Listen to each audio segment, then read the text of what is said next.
গত সপ্তাহে আমাদের যে বিষয়বস্তু ছিল আত্মাতে চলা, তার প্রথম ভাগ আমরা দেখেছিলাম, A soul's journey in the spirits। তারই কন্টিনিউশন আমরা দেখব। আমরা গীত সঙ্গীত 28 আজকে দেখলাম, আমার সদাপ্রভু আমার বড় ঢাল, আমার অন্তঃকরণ তাহার উপরে নির্ভর করিয়াছে, তাই আমি সাহায্য পাইয়াছি। আমরা নিজেদের উপর নয়, কিন্তু ঈশ্বরের উপরে আমাদের বিশ্বাসের ভিত্তিটা হওয়া উচিত। পৌলের কাছ থেকে আমরা শিখছি, তিনি আমাদেরকে বলছেন যে 2 করিন্থীয় 1 অধ্যায়, তিনিও তার সহকর্মীরা অত্যাধিক প্রেসারাইজ ছিলেন, লিখেছেন প্রচন্ড ভারে ভারগ্রস্ত ছিলেন, আর তাদের শক্তির অতীত এমন একটা চাপ তারা অনুভব করেছিলেন যে এমনকি তারা জীবনের আশাও ত্যাগ করেছিলেন। আমরা দেখছিলাম গত সপ্তাহে 8 পদে আমরা দেখেছিলাম, 2 করিন্থীয় 1 অধ্যায় 8 পদে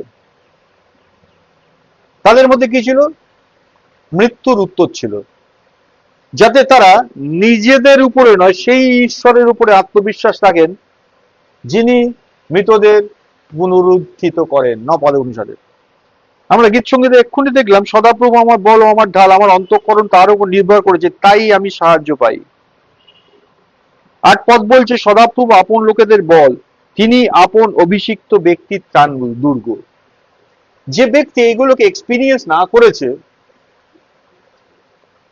ব্যক্তিগত জীবনে, পার্সোনালি, সে কি করে আরেকজনকে এই কথাটা বলতে পারে?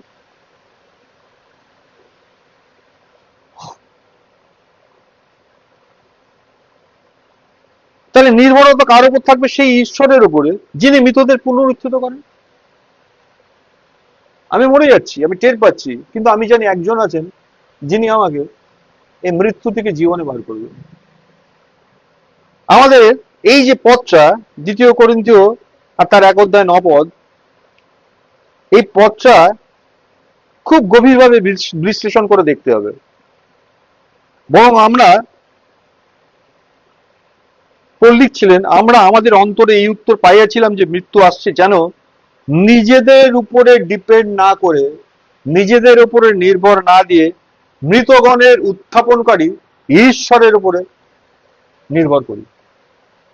যখন তিনি টের পাচ্ছেন, আমি না বলেন আমরা আমাদের উপর এই মৃত্যুর অভিঘাত টের পাচ্ছিলাম, কেন না যেন আমরা নিজেদের উপরে এই নির্ভরতা ছেড়ে দিই, কিন্তু যিনি মৃতগণ থেকে উত্থাপিত করতে পারেন তারই উপর নির্ভর করি।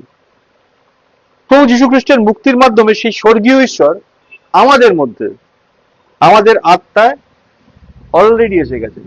আমরা যদি কলসীয় আর তার 1 অধ্যায় 27 পদটা দেখি, সেখানে লেখা ছিল, কারণ পরজাতিগণের কাছে বা পরজাতিগণের মধ্যে সেই নিগূঢ় তত্ত্বের গৌরবধন কি, তা পবিত্রগণকে জানাবার জন্য ঈশ্বরের বাসনা হলো।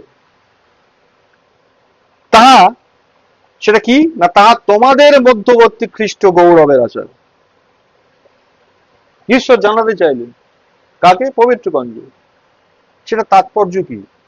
2 তিমথীয় 4 অধ্যায় 22 পদে পৌল তার ব্লেসিংসটা এইভাবে পাঠাচ্ছেন যে, প্রভু তোমার আত্মার সহবর্তী হন,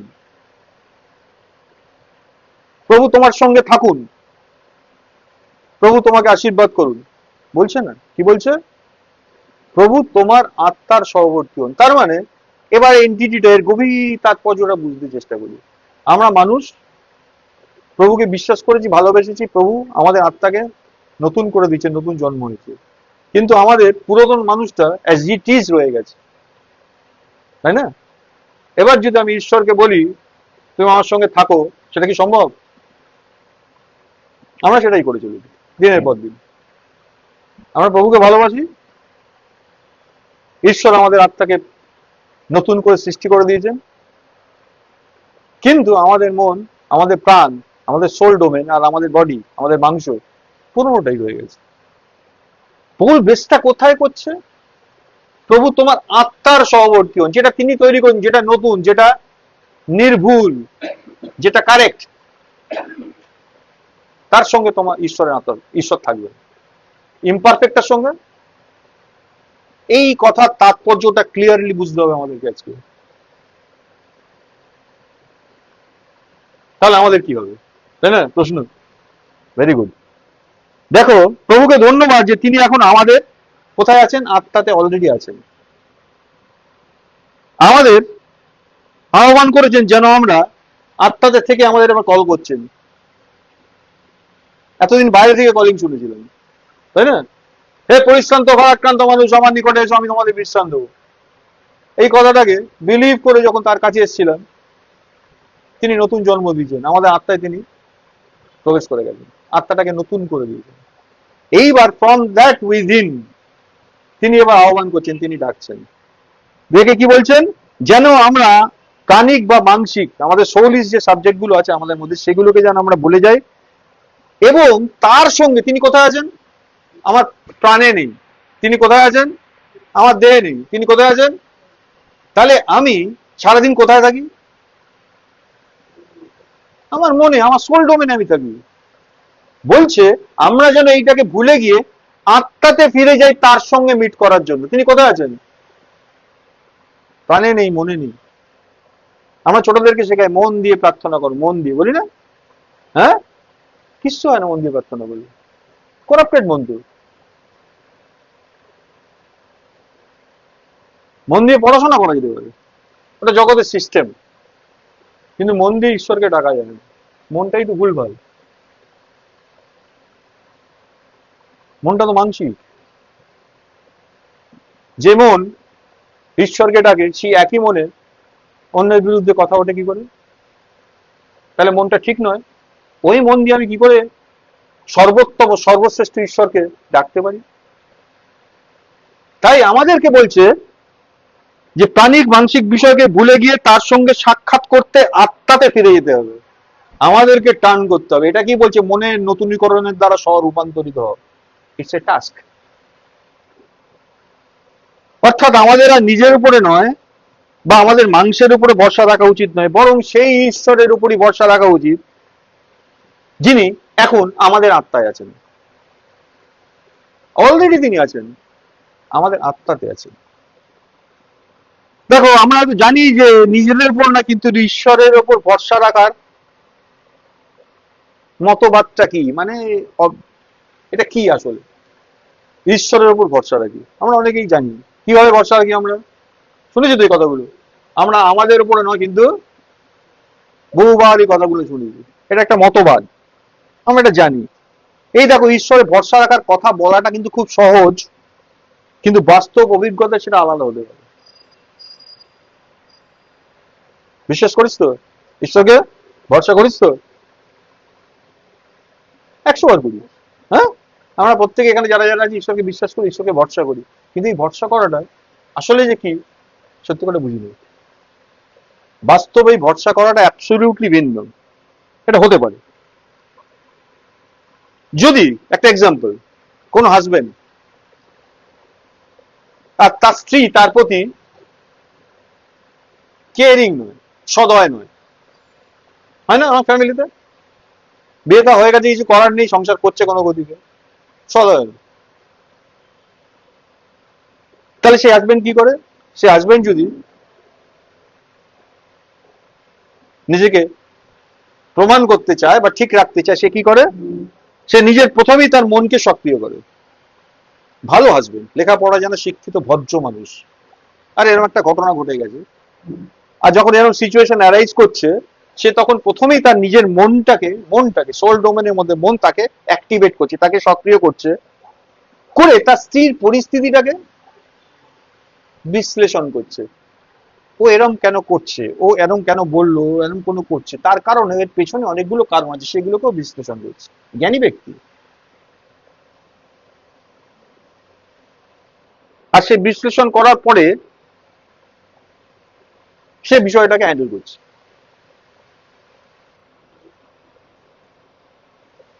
সেইগুলোকে বিশ্লেষণ করছে তার মন দিয়ে। এটা হচ্ছে নিজের ওপর ভরসা রাখার অর্থ।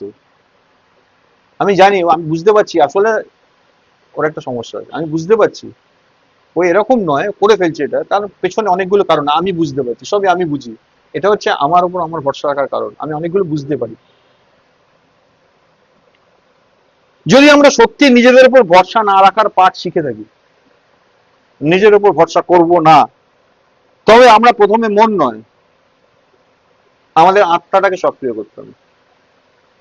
ওই ব্যক্তি কি করেছিল? প্রথমে মনটাকে অ্যাক্টিভেট করে বোঝার চেষ্টা করছিল কেন হচ্ছে, মন ডিজার্নমেন্ট করছে মন দিয়ে। কিন্তু সত্যি করে ঈশ্বরের লোক হলে সে ডিজার্নমেন্টের জন্য কোথায় ফিরে যাবে? মনে নয়, স্পিরিটে, আত্মায়। আত্মাকে সক্রিয় করবে। অর্থাৎ সঙ্গে সঙ্গে আমাদের আত্মায় ফিরে যেতে হবে এবং ঈশ্বরের সঙ্গে সংযোগ স্থাপন করতে হবে। আত্মায় কে থাকেন? আত্মায় ফিরে যাওয়ার অর্থ হচ্ছে ঈশ্বরের সঙ্গে সংযোগ স্থাপন করা। তাই ঈশ্বরের সঙ্গে সংযোগ করার জন্য আমাদের আত্মাটাকে অ্যাক্টিভেট করতে হবে, সক্রিয় করতে হবে। এটাই হচ্ছে বাস্তবভাবে নিজের উপরে নয়, কিন্তু ঈশ্বরের উপর নির্ভর করার অর্থ। যখনই কোনো সিচুয়েশন আছে, প্রথমে আমাদের কোনটা অ্যাক্টিভেটেড হয়? ভালো করে চিন্তা করো। মন, মন, মন। ঈশ্বরের উপর ভরসা করার অর্থ প্রথমে ওই মনটা অ্যাক্টিভেট ওকে অ্যাক্টিভেট করতে না দেওয়া, প্রথমেই আত্মাকে অ্যাক্টিভেট করতে দেওয়া, যে ঈশ্বরের সঙ্গে সংযোগ স্থাপন করে। এটাই হচ্ছে ঈশ্বরের উপর ভরসা করা। ছোট্ট ছোট্ট লেসন প্রভু আমাদের শেখাচ্ছেন। আমাদের সকলেরই আজকে এই অভিজ্ঞতার প্রয়োজন আছে। দেখো, 2 করিন্থীয় 1:12 পৌল বলেছেন, তিনি শারীরিক বা জৈবিক বা দেহের জ্ঞানে নয়।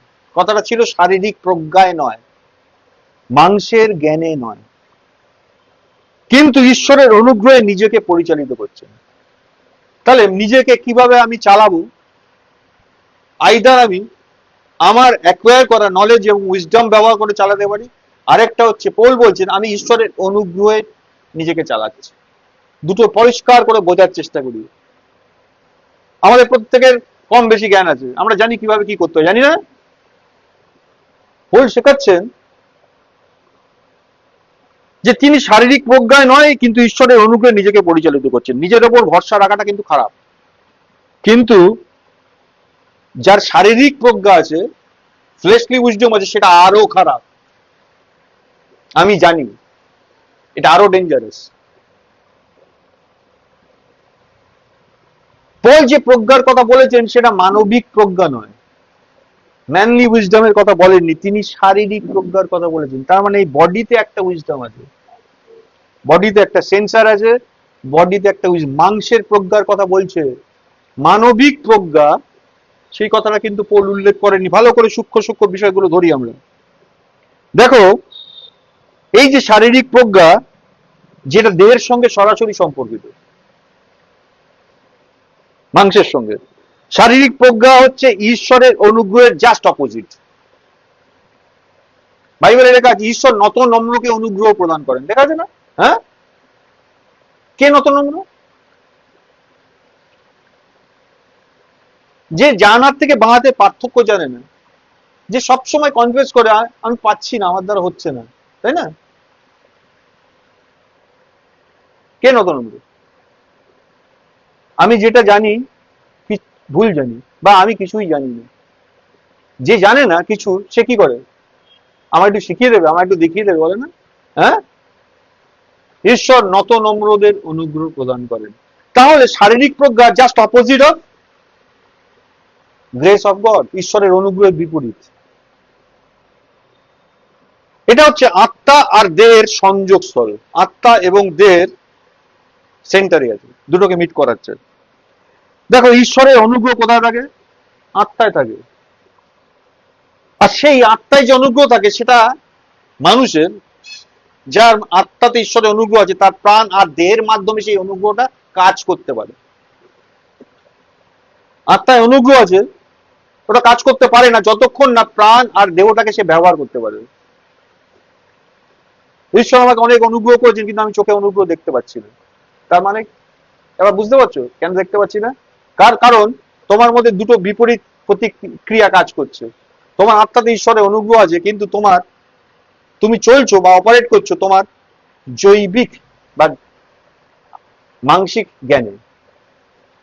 যখনই তুমি জ্ঞানে অপারেট করছো, ঈশ্বরের অনুগ্রহ তো তোমার মধ্যে কাজ করতে পারছে না। আমরা ঈশ্বরে ভরসা রাখি এবং এই ঈশ্বর আমাদের মধ্যে কাজ করছেন। দেখো, অনুগ্রহ হলো সেই ঈশ্বর যিনি আমাদের মধ্যে কাজ করছেন। তাহলে অনুগ্রহ ইজ ইকুয়াল টু গড, যিনি আমাদের মধ্যে কাজ করছেন। তিনি আমাদের আত্মা থেকে শুরু করে প্রাণ ও দেহের মাধ্যমে কাজ করছেন, যেন আমরা আমাদের সমগ্র সত্তা দিয়ে, আমার টোটাল বিইংটা দিয়ে, কি বলা যায় এটাকে,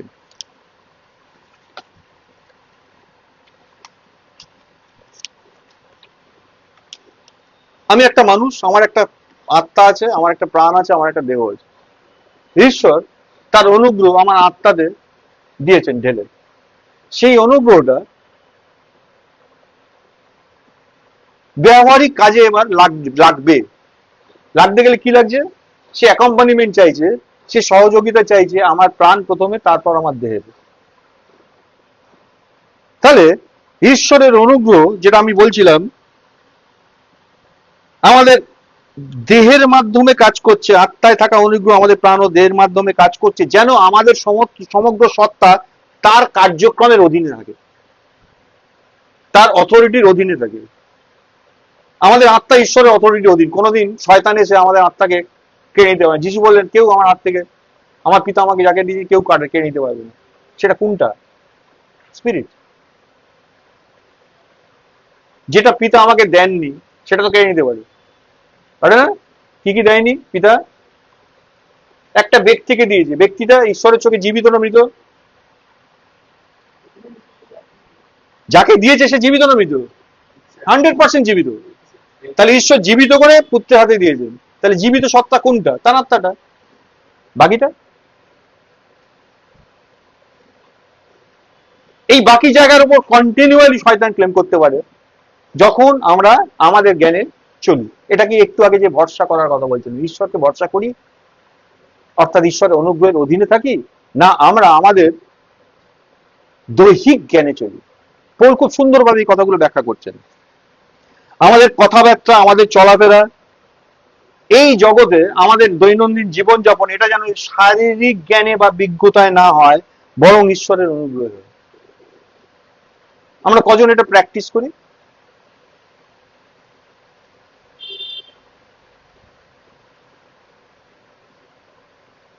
কেউ করি আমরা এটা? প্রত্যেকদিন আমাদের কথাবার্তা, প্রত্যেকদিন আমাদের চলাফেরা, আমাদের জীবনযাপন, এই অপারেট গুলো বা অপারেশন গুলো আমরা কিভাবে করি, কিসে করি?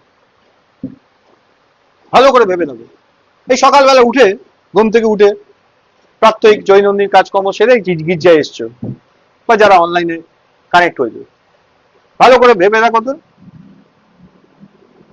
মোটিভেটেড হয়েছে কিসের দ্বারা, চালিত হয়েছে কিসের দ্বারা, করেছো একটা একটা কাজ যে করেছো সেটগুলো কিসে করেছো?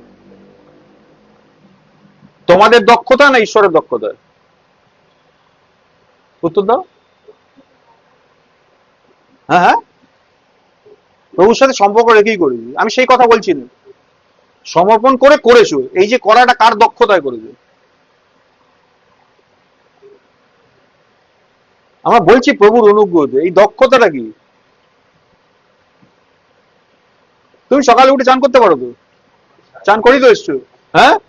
এমন হয়েছে যে চান করতে কি চান করতে পাচ্ছি না, মগে হাতে জল উঠছে না, হাতটা অসাড় হয়ে যাচ্ছে, এরকম হয়েছে কোনদিন? হয়নি তো।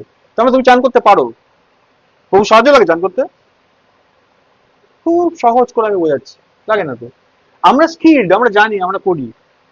প্রভু এইখানে এইটা শেখাচ্ছে, আমাদের কথাবার্তা চলাফেরা এই জগতে, আমাদের জীবনযাপন যেন শারীরিক বিজ্ঞতা না হয় কিন্তু ঈশ্বরের অনুগ্রহ হয়। That is the depending on god. এটা আমরা অভ্যেস করিনি, এটা শিখিনি কোনোদিন। আমরা পারি। এটা কিভাবে করবো? এর অর্থ হচ্ছে আমরা আমাদের সমস্ত কাজকে বন্ধ করে দিচ্ছি। আজ থেকে আর চান করবো না, আজ থেকে আর দাঁত মাজবো না, বাহ, আজ থেকে লেখাপড়া করবো না, তাই না? কি আনন্দ হচ্ছে শুনে। আমরা আমাদের সমস্ত কাজ বন্ধ করছি এবং এখন ঈশ্বর আমাদের আত্মা থেকে শুরু করে আমাদের প্রাণ ও দেহের মাধ্যমে কাজ করছেন। এটা টের পেতে হবে। আমি করছি না, ঈশ্বর যিনি আমার আত্মাতে রয়েছেন তিনি আমার প্রাণ আর দেহটাকে ব্যবহার করে কাজ করছে। এটা টের পেতে হবে। কখন টের পেতে পারি? যখন আমি আর করি না, কিন্তু তার হাতে সমর্পণ করি পুরোটাকে, তখন এই ঘটনাটা ঘটে।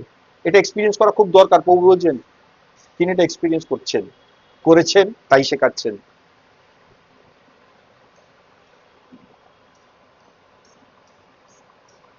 আমাদের সমগ্র সত্তা ঈশ্বরের কার্যক্রমের অধীন। সমগ্র সত্তা, আত্মা, প্রাণ, দেহ যখন সমস্তটা ঈশ্বরের কার্যক্রমের অধীনে হবে, এই ধরনের ব্যক্তি সর্বদা মহাপবিত্র স্থানে বাস করে। কোথায় বাস করে? পবিত্র স্থানে না, মহাপবিত্র স্থানে বাস করে। কখন? কতক্ষণ? দিনে 1.5 ঘন্টা না, লেখা আছে সর্বদা, অলওয়েজ। পল এটা কথা এত বিউটিফুল। পড়ি একটু জায়গাটা। দেখো, পল এমন একজন ব্যক্তি ছিলেন যিনি পবিত্র স্থানের, এই যে মহাপবিত্রতম স্থানে বাস করতেন। তাই তিনি বলতে পারেন, আমরা যদি 2 অধ্যায় 13 পদটা পড়ি, সেখানে তিনি বলছেন, তখন আমার ভ্রাতা তিতকে না পাওয়াতে আমার আত্মায় কিছু আরাম পায়নি। আচ্ছা, এই লেখাটা 2 Corinthians 2:13 আছে তো? তখন আমার ভ্রাতা তিতকে না পাওয়াতে আমার আত্মায় কি লেখা আছে? আমার আত্মায় কোনো আরাম পাইনি। এক্স্যাক্টলি এই কথা লেখা আছে তো। আচ্ছা দেখো, পল বলেননি যে তার মন বা তার হৃদয় বিশ্রামে ছিল না।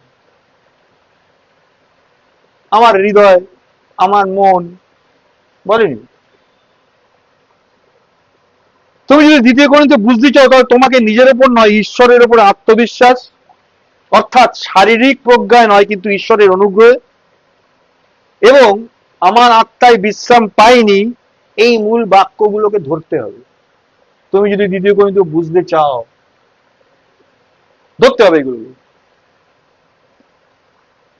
পল বলেননি কিন্তু পবিত্র আত্মায়, বরং কি বললেন? আমার আত্মায় বিশ্রাম পাইনি। ভালো করে শুনুন। তিনি এমন একজন ব্যক্তি ছিলেন যিনি আত্মায় বাস করতেন, আত্মায় চলতেন, আত্মায় কাজ করতেন।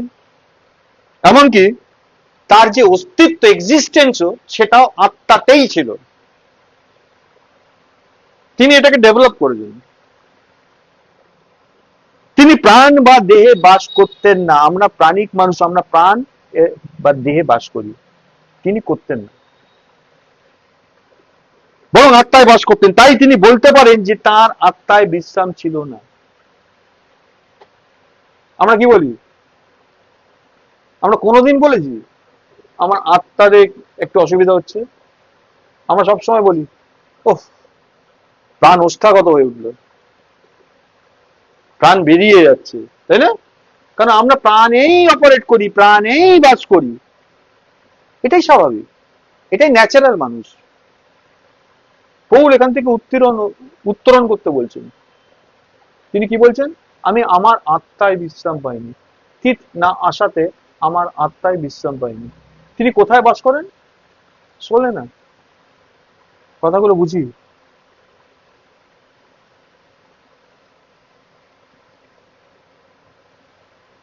তিনি প্রাণ বা দেহে বাস করতেন না, বরং আত্মায় বাস করতেন। তাই তিনি বলতে পারেন যে তার আত্মায় বিশ্রাম ছিল না। এটা আমাদের দেখায় যে পল পরিস্থিতি, চিন্তা বা দৃশ্যমান বিষয়গুলো নিয়ে, যে কোনো সার্কামস্টেন্সেস, যে কোনো থট, যা কিছু দেখতে পাচ্ছি, সেই সমস্ত বিষয় নিয়ে তিনি আদতেই চিন্তিত ছিলেন না। কোনোদিনই এইগুলো তাকে ইনফ্লুয়েন্স করতো না। তিনি শুধু একটা জিনিস নিয়ে কনসার্ন ছিলেন, চিন্তিত ছিলেন, সেটা হচ্ছে তার আত্মা। আমার প্রবলেম কোথায় হচ্ছে? আমার স্পিরিটে হচ্ছে। দেহ প্রবলেম হচ্ছে না, মনেও হচ্ছে না। কি নিয়ে কনসার্ন লোকটা? আত্মা। তাই তার শিষ্য, তার ভাই তিত আসেনি বলে তার আত্মায় বিশ্রাম ছিল। আমরা কি বলি? তুই যদি থাকতিস আমার একটু হেল্প হতো। কোথায় হেল্প হতো? আমরা খুব সহজভাবে কথাগুলো ধরার চেষ্টা করি। কালকে তুই আসতে পারলি না, যদি আসতিস আমার একটু হেল্প হতো, আমার একটু সাহায্য হতো। আমরা বলি না? কোথায় সাহায্য হতো? আমার দেহে সাহায্য হতো, ফিজিক্যাল ওয়ার্কলোড আমার কমতো, তাতে আমার প্রাণের একটু আরাম বা শান্তি হতো। আমি কি হয়ে গেছি এখন? তুই না আসার কারণে এক্সস্ট হয়ে গেছি, তাই না? বলি না আমরা? হ্যাঁ, পল এইভাবে দেখেন না, এইভাবে বলেন না। তিনি বলছেন ও না আসাতে আমার আত্মায় শান্তি ছিল। লোকটা কোথায় বাঁচে, কোথায় চলে? তার মানে ন্যাচারাল যে ফেনোমেনন গুলো আমরা দেখতে পাই, দেখে পরিস্থিতিতে বিচার করে এই করে, তিনি এইগুলো তার জীবনে কোনো ইম্প্যাক্টই আনতো না, কোনো ইম্প্যাক্ট ছিল না। তিনি স্পিরিটে বিলং করতেন।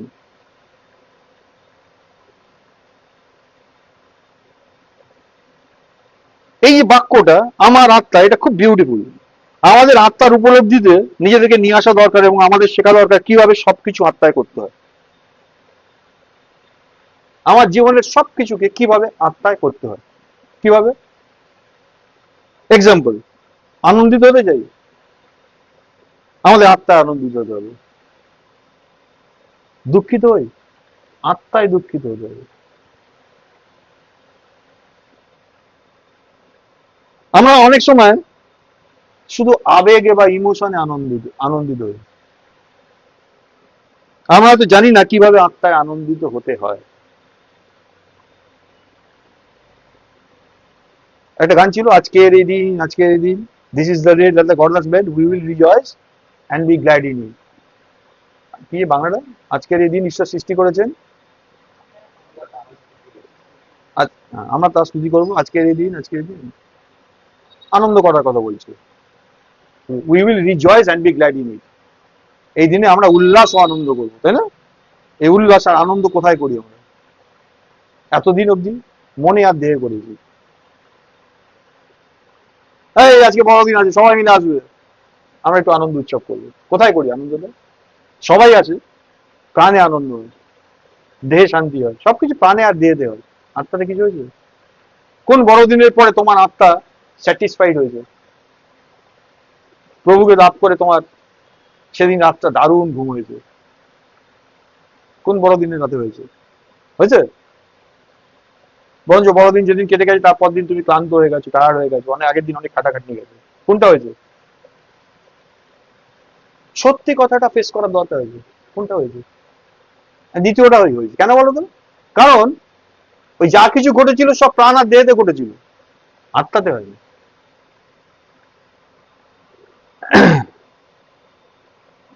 অনেক সময় আমরা শুধু আবেগে আনন্দিত হই, আমরা জানি না কিভাবে আত্মায় আনন্দিত সত্যি সত্যি হতে হয়। কিন্তু আমাদের শেখা দরকার কিভাবে আত্মায় আনন্দিত হতে হয়, কিভাবে আত্মায় বিশ্রাম পেতে হয়। আত্মায় বিশ্রাম। আমরা দেহে বিশ্রাম করি, মনে বিশ্রাম করি। দেহের বিশ্রামের বাইরে একটা আছে মনে বিশ্রাম। ডাক্তারদের কাছে গেলে ডাক্তার বলে হাইপার টেনশনের রোগী। টেনশনটা কোথায় হয় বলো তো? দেহে হয় না, কোথায় হয়? মনে। ডাক্তারের ওই অবধি। এবার একটা ওষুধ দিয়ে দিয়ে কি করে, ওই মনের যে সক্রিয়তা, যে কোষগুলো সক্রিয় ওঠে সেগুলোকে নিস্তেজ করে দেওয়ার চেষ্টা করে, আপাতত কিছুটা রিলিফ হয়, মনকে শান্ত করার চেষ্টা করে। কিছু হয় না। প্রচন্ড গরম লেগেছে, তুমি শাওয়ার খুলে ঠান্ডা জলের নিচে 8 ঘন্টা বসে থাকলে দেহ ঠান্ডা হবে, হবে না? আত্মা ঠান্ডা হয়? তোমার প্রচন্ড মন খারাপ, দুঃখ কষ্ট পেয়েছে, একজন এসে তোমায় কনসোল করছে, তুমি যেগুলো ভালোবাসো সেগুলো তোমার জন্য রান্না করে এনেছে, তোমার পাশে বসে যত্ন করে তোমায় খাওয়াচ্ছে, তোমার মনটা ভালো হয়ে যাবে, তাই না? আত্মা কিছু হলো? কোনোটাই আত্মার সঙ্গে কোনো সম্পর্ক নেই। আর আমরা এই জায়গাগুলোতেই আটকে গেছি, এই জায়গাগুলোতেই ঘুরপাক খাচ্ছি। আমাদের শেখা দরকার কিভাবে আত্মা আনন্দিত হয়, কিভাবে আত্মার বিশ্রাম পেতে। আমাদের শেখা দরকার কিভাবে আত্মার বিশ্রামের যত্ন নিতে হয়। এটা খুব কেয়ারিং, আত্মার বিশ্রামের যত্ন নেওয়া এবং আত্মায় বাসকারী ব্যক্তি আমাদেরকে কিভাবে হতে হয়। 2 করিন্থীয় 4:13 যদি আমরা দেখি, সেখানে পল বলছেন যে তিনি ও তার সঙ্গে থাকা ভাইয়েরা, অল দ্য ব্রেদারেন্স উইথ হিম, 4:13 তারা একই বিশ্বাসের আত্মা ধারণ করতেন। আমরা একই বিশ্বাসের আত্মাকে হোল্ড করছি বা ধারণ করছি। দেখো, আমাদের আত্মাকে এমন ভাবেই সক্রিয় করতে শেখা দরকার, আমরা যা করি, আমরা যা বলি, আমাদের নিশ্চিত হতে হবে যে আমরা একই আত্মায় আছি। যা বলি, যা করি, এই বিষয়ে 100% কনফার্ম হতে হবে যে আমরা একই আত্মায় আছি। ধরা পড়বে এইখানে। এটা প্রাণ বা দেহ নয়, কিন্তু আত্মায়। যখন আমরা কোনো ভাইয়ের সঙ্গে দেখা করতে যাই, অনেক সময় যাই না, তখন আমাদের আত্মায় যেতে হবে। আমরা কিসে যাই? ইমোশনে যাই, মন দিয়ে যাই, শরীর নিজ দিয়ে যাই, বলছি আত্মায় যেতে হবে। যখন আমরা সহভাগিতা করি, তা আমাদের আত্মায় করতে হবে। এই যে বলছে ঈশ্বরের অনুগ্রহে চলা, অনুগ্রহে চলাটা যদি অভ্যেস করার বিষয়। আমার জীবনে দেওয়া আছে, তোমার পকেটে পয়সা আছে, তুমি ব্যবহার করতে জানো না, হয় না? এটা সেরকম ব্যাপার। পৌল শেখাচ্ছেন তিনি কিভাবে এটাকে ব্যবহার করেন, কিভাবে এতে চলেন। দেখো, এটা অন্যতম প্রধান প্রমাণ হচ্ছে, তুমি যদি 4:16 পড়ো, সেখানে বলছে এই জন্য আমরা সাহস হারাই না, যদিও আমাদের বাহ্যিক মানুষ দিন দিন ক্ষয় পাচ্ছে, হ্রাস পাচ্ছে, ক্ষীণতর হচ্ছে, কিন্তু আমাদের ভেতরের মানুষ বা আন্তরিক মানুষটা দিন দিন শক্তিতে সবলীকৃত হচ্ছে। দুটো মানুষের কথা পৌল এখানে ব্যাখ্যা করছে। ব্যক্তি একটা, মানুষ কটা? কি অদ্ভুত কথা! কোনোদিন টের পেয়েছি? তুমি একটাই ব্যক্তি, কিন্তু তোমার দুটো মানুষ আছে, টের পেয়েছো? যদি টের না পাও, তাহলে ঈশ্বরের অনুগ্রহ তুমি বুঝতে পারবে। এটা টের পাওয়াটা অত্যন্ত জরুরি, তবে আমি ঈশ্বরের অনুগ্রহ বুঝতে পারবো। ভেতরের মানুষ হলো আমাদের পুনর্জন্ম প্রাপ্ত আত্মা। পৌল এখানে যে ভেতরের মানুষটা উল্লেখ করে, সেটাকে আমরা প্রভু যীশু খ্রিস্টের কাছে আসার পরে তিনি যে আমাদের পুনর্জন্ম দিয়েছেন, সেই পুনর্জন্ম প্রাপ্ত আত্মাটা হচ্ছে আমার ভেতরের মানুষ।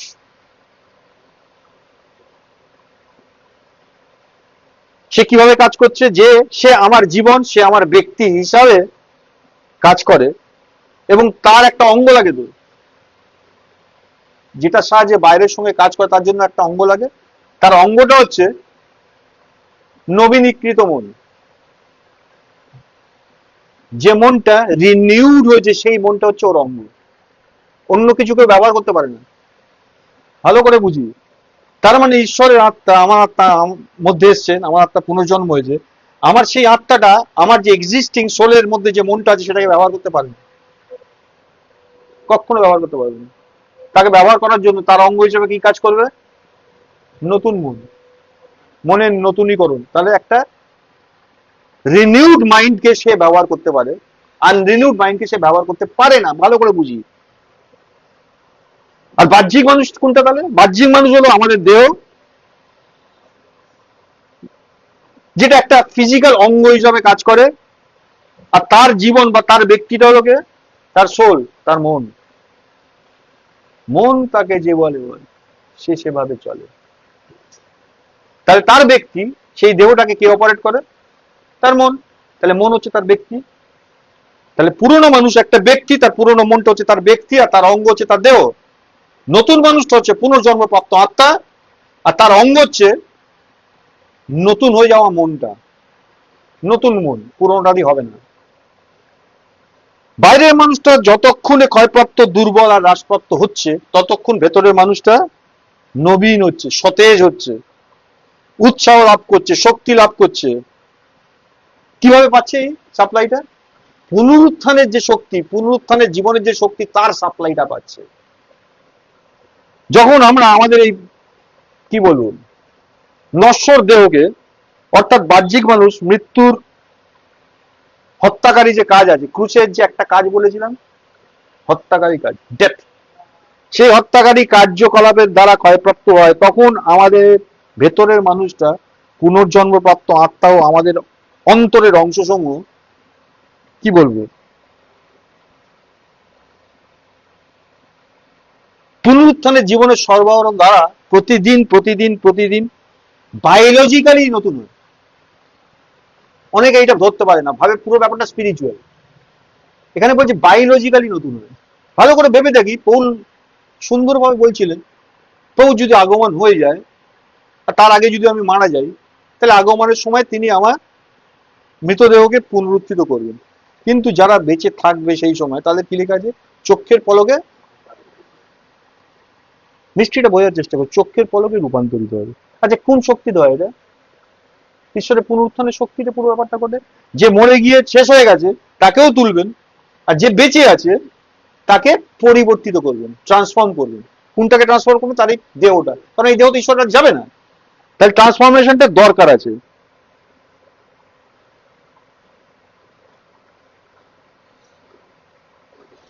আর এটা প্রত্যেক দিন হচ্ছে, প্রত্যেক দিন এই সরবরাহটা হচ্ছে আমার ভেতরে, আত্মাতে এই জিনিসটা দেওয়া আছে, অনুগ্রহ, সেটা প্রত্যেক দিন সাপ্লাই হচ্ছে। কোথায় আসছে? প্রথমে আমার সোল ডোমেন, আমার মনটাকে রিনিউড করছে, আর তার কার্যকলাপ গুলো আস্তে আস্তে প্রকাশ পাচ্ছে বিভিন্ন জায়গা দিয়ে। মন তখন দেহটাকে ব্যবহার করতে পারবে। তখন আগের পুরনো মানুষটার ব্যক্তি হচ্ছে পুরনো মানুষটার মন, নতুন মানুষটার ব্যক্তি হচ্ছে পুনর্জতপ্রাপ্ত আত্মা, নতুন মানুষটার অঙ্গ হচ্ছে রিনিউড মাইন্ড। যদি রিনিউড মাইন্ডটা না থাকে তাহলে অঙ্গটা ডেভেলপ হয়নি। যদি অঙ্গ ডেভেলপ না হয়, যদি আমার হাতটা না থাকে, আমি কোনো কিছু ধরবো কি করে? আমি কাজ করতে পারছি না। বোঝা যাচ্ছে ব্যাপারটা? আচ্ছা, বাইবেল থেকে দেখি, দেখো একটা পদ দেখো, জেরেমিয়া 31 অধ্যায় 33 পদে লেখা ছিল, কিন্তু সেই সকল দিনের পর ঈশ্বর বলছেন, আমি ইসরায়েল কুলের সহিত এই নিয়ম স্থির করিব, ইয়া সদাপ্রভু কয়েন, আমি তাহাদের অন্তরে আমার ব্যবস্থা দেব। কোথায় দেবে? আচ্ছা, ওই অন্তরটা কোন অন্তর? পুরনো অন্তর? পুরনো অন্তরে থাকবে না ঈশ্বরের ব্যবস্থা। তার মানে রিনিউড মাইন্ডের কথা বলছি, আগে রিনিউড হবে, তারপরে তিনি তার অন্তরে তার ব্যবস্থা দেবেন। ও তাহাদের হৃদয়ে তাহা লিখবে। তার মানে কোন হৃদয়? পুরনো হৃদয় কিছু লেখা যায় না, নতুন হৃদয় লিখবো। এবং আমি তাদের ঈশ্বর হইব, তাহারা আমার প্রজা হইবে। আরো ক্ল্যারিটিতে এটা ব্যাখ্যা করছেন, ইব্রিয়তে যদি চলে আসে 8 অধ্যায় 10 পদে, এটা অ্যানালিসিস করে দিচ্ছেন পৌল।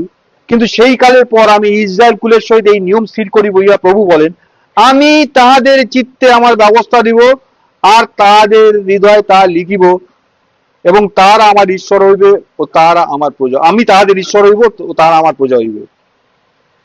এইবার এই ব্যাপারটাকে ব্যাখ্যা ক্লিয়ার করছেন রোমিও পত্রে। How should this happen?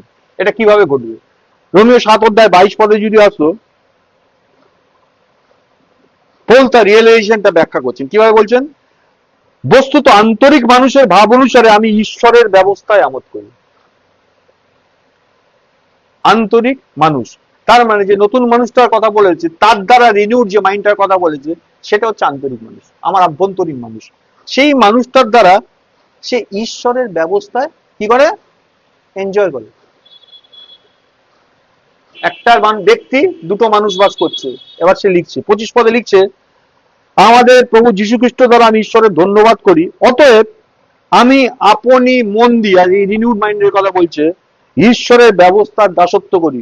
Renewed হয়ে গেছে মাইন্ডে, কিন্তু কিন্তু কিন্তু মাংস দিয়ে পাপ ব্যবস্থার দাসত্ব করি।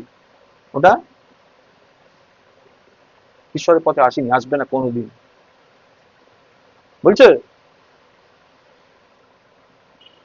দেখো, পুনরুত্থান জীবনের সরবরাহ প্রতিদিন বায়োলজিক্যালি এটা রিনিউড হবে। বায়োলজিক্যালি ওই যেটা বলছেন, এই দাসত্ব করার থেকে মুক্ত হয়ে যাবে, আস্তে আস্তে বেরিয়ে যাবে। ওই মাংসটা আর শয়তানের দাসত্ব করবে না, বেরিয়ে আসবে। কে বার করছে?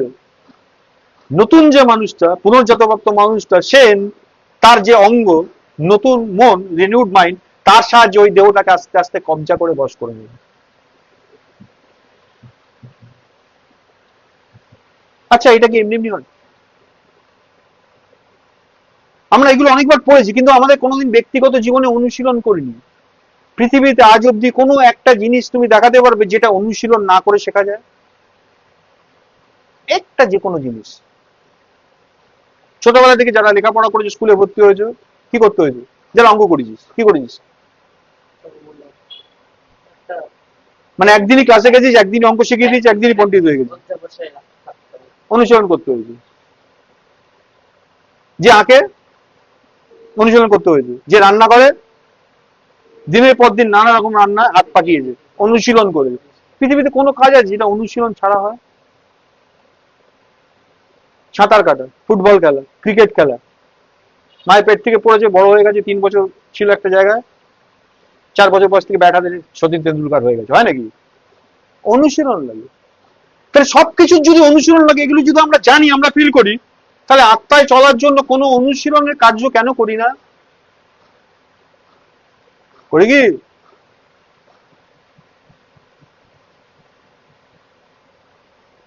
ও তো এমনি এমনি হয়ে যাবে, ঈশ্বর অনুগ্রহ করে আমাকে দিয়ে করিয়ে দেবে। বাইবেল বলে দিচ্ছে পরিষ্কার কথা। তিনি একটা কাজ তার পাঠটা করে দিয়েছেন। তিনি আমার আত্মাকে নতুন করে দিয়েছেন, যেই আত্মাতে তিনি তার সমস্ত অনুগ্রহ ঢেলে দিয়েছেন। সেই অনুগ্রহ ওখান থেকে বেরোবে, তার জন্য তাকে জায়গা দিতে হবে। সেই জায়গা কি? প্রথমে তার একটা অঙ্গ চাই, যে অঙ্গ দিয়ে সে কাজ করবে। আমার ভেতরে একটা ইচ্ছা হচ্ছে আমি এটা নিয়ে বাজাই, আমার দুটো হাত নেই, আমার ইচ্ছে হচ্ছে, এটা হবে কোনোদিন? তাহলে এটা বাজাবার জন্য কি লাগবে? আমার হাতটা লাগবে। হাতটাকে কে চালাচ্ছে? আমার ভেতরে যে ইচ্ছাটা হয়েছে সেই মনটা আমার হাতটাকে চালাচ্ছে। তার মানে সবসময় এটা এটা স্বাভাবিক নিয়ম। তাহলে যে অনুগ্রহ আমার নতুন আত্মার মধ্যে ঢেলে দেওয়া হয়েছে, সেই অনুগ্রহটা কাজ করার জন্য তার একটা অঙ্গ দরকার। সেই অঙ্গটা কি? যেই সেই অঙ্গ দিয়ে সে কাজ করতে পারে না, তার জন্য নবীনীকৃত মন দরকার। সেই নবীনীকৃত মনে যখন তৈরি হয়ে যাবে, মনটা রিনিউড হবে, তখন সেই মনটা অধিগ্রহণ করতে শুরু করবে এই অঙ্গ প্রত্যঙ্গ গুলো, যে আগে অন্যের দাস ছিল। পুরনো মানুষটা হচ্ছে তার বস ছিল, আর সে তার অধীনে ছিল। যখন বাহ্যিক মানুষটা দিন দিন কি বলছে, ক্ষয় পাওয়া মানে কি? দুর্বল হয়ে যাওয়া। আর আন্তরিক মানুষটা শক্তিতে। তাহলে দুজনের লড়াই হলে কে জিতবে? যে জিতবে সে হেরে যাওয়াকে কি করবে? আদর করে খাওয়াবে, তাই তো? কি করবে? মেরে তাড়িয়ে দেবে দূর দূর করে। আমরা করি? করতে দিই? আমাদের করার নেই এখানে কিছু, আমাদের করতে দেওয়ার আছে।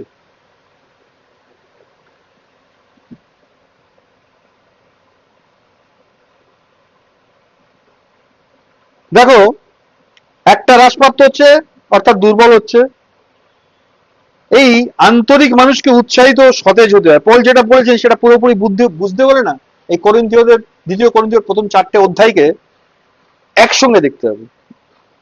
একটু যদি অ্যানালিসিস করি তাহলে দেখতে পাবো, প্রথম অধ্যায়ে তিনি বলেছেন তিনি অতিরিক্ত ভারগ্রস্ত ছিলেন বা চাপে ভারগ্রস্ত ছিলেন। আর সেই ভারটা এমনই ছিল যে নিজের শক্তি বা ক্যাপাসিটির বাইরে। 1 অধ্যায় 18 পদে আমরা দেখেছিলাম। তুমি যদি 4 অধ্যায় চলে আসো, সেখানে দেখতে পাবে তিনি চারিদিকে চাপে ছিলেন, নানা রকম দুঃখে আক্রান্ত ছিলেন। 4 অধ্যায় 8 পদে তিনি এই কথাটা বলছেন। 4 অধ্যায় 7 থেকে 18 পদ তুমি দেখো, সেখানে দেখা যায় প্রেরিতরা যারা সেন্টস ছিলেন, তারা ক্রুশবিদ্ধ জীবনে পুনরুত্থানের জীবন যাপন করতেন। তাদের জীবনটা কেমন ছিল?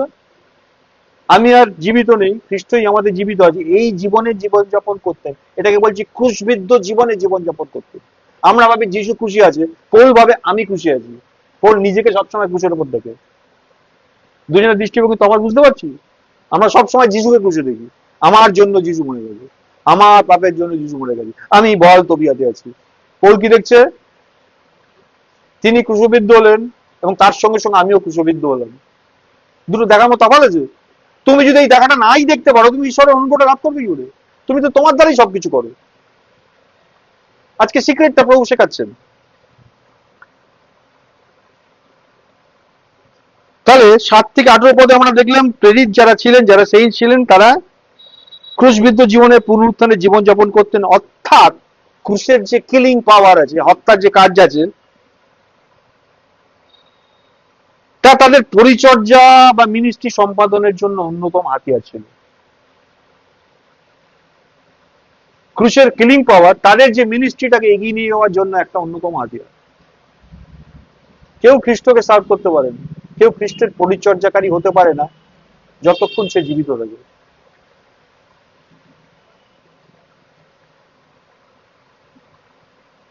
পল বাস্তবিকই প্রচন্ড মানে বহু দুঃখ বিভ্রান্তির মধ্যে ছিলেন, কিন্তু তিনি ফাইনালি বুঝেছিলেন যে এই দুঃখ বিভ্রান্তিটা বাইরের মানুষটাকে হ্রাস করার জন্য। এই প্রেশার, এই দুঃখ, এই বিভ্রান্তি, এত কিছু যে জীবনে চলছে, actually that is to kill the outer man. আমরা এইভাবে ভাবি, এইভাবে দেখি।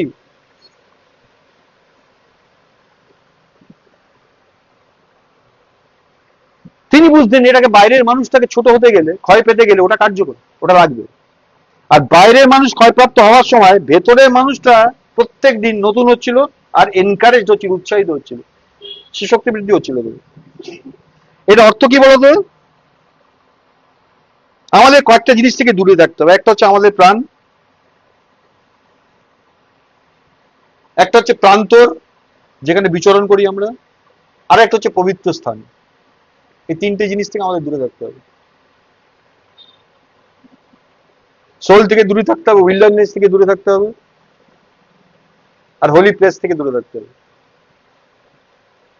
কি সব বলছি লোকটা, ভালো করে চিন্তা করি। ঈশ্বর যখন মুসিকে দেখালেন ট্যাবার্নেকেলটা, সাক্ষ্য তাম্বুর নির্মাণের বিষয়টা কি ছিল? একটা প্রাঙ্গণ ছিল, বহির প্রাঙ্গণ ছিল।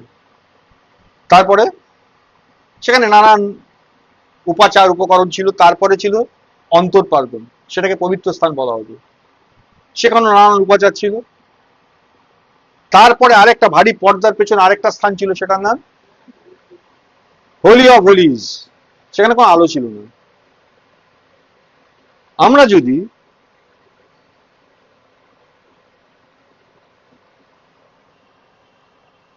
যদি এই সমস্ত গুলোর থেকে মানে কি বলবো,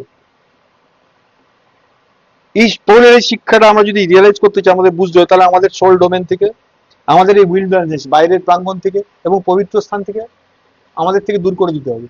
থাকতে হবে কোথায়? মহাপবিত্র স্থানে।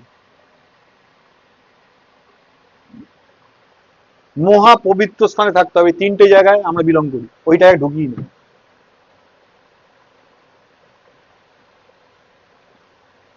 আমাদের দৈনন্দিন জীবনটাকে ভালো করে দেখো।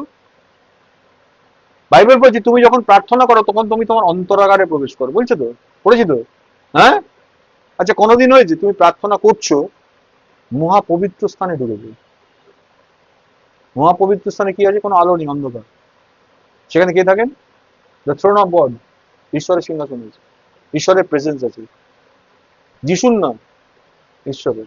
ঢুকেছো কোনোদিন?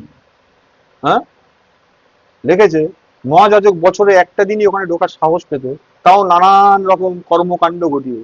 তারপরেও যদি সে হতো, তার কোমরে দড়ি বাঁধা থাকতো, লোকেরা টেনে টুনে বার করে নিত ডেড বডিটাকে। আমরা ঢুকে যাই না মহাপবিত্র স্থানে? আমাদের শেখানো হচ্ছে, আমরা বলেছি আমাদের সাহস আছে, আমরা মহাপবিত্র স্থানে যখন তখন ঢুকতে পারি, ঈশ্বর যিশু তিরস্করণে ছেড়ে দিয়ে দিই। বাস্তবিক বুঝি মহাপবিত্র স্থানে কোনোদিন ঢুকেছি কিনা? বুঝি ঈশ্বরের প্রেজেন্সে থাকা, যাওয়ার অর্থ কি বুঝি? দেখো ভালো করে ভেবে দেখো, ঈশ্বর যে স্ট্যান্ডার্ডটা সেট করে দিয়েছেন তার থেকে তুমি যদি একটু লো থাকো, তুমি সাহস পাবে ওই ঘরটায় ঢুকতে? হ্যাঁ, কিন্তু আমরা ভেতরে একটা জিনিস এসে গেছে, আমরা বিশ্বাস করি হ্যাঁ আমরা ঈশ্বরের সঙ্গে আমাদের কমিউনিকেশন হয়, তাই না? ঠিক না ভুল তাহলে কথাটা? যদি আমি বাইরের মানুষটায় চলি, তাহলে কোনোদিন ওই স্থানে আমি ঢুকতেই পারবো না। I am not allowed to go there. ঈশ্বর কি বলেছিলেন মসিকে? আমার মুখ, রক্ত মাংস আমার মুখ দেখতে পায় না, দেখলে কি হবে? সিস টু এক্সিস্ট হয়ে যাবে, ধ্বংস হয়ে যাবে।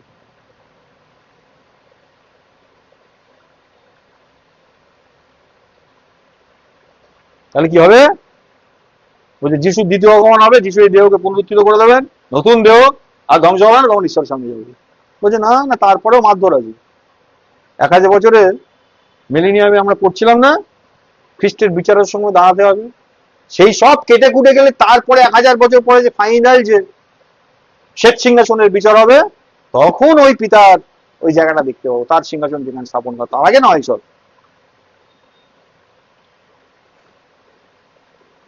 তাহলে ওটা কতটা সেক্রেট, কতটা পবিত্র, বুঝা যাচ্ছে?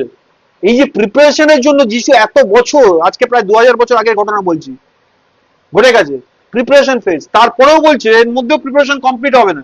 প্রভু যিশু স্বয়ং নেমে আসবেন, তারপরে 1000 বছর ফাইনাল প্রিপারেশন হবে, মেরে ধরে শাস্তি দিয়ে তিনি তৈরি করে দেবেন।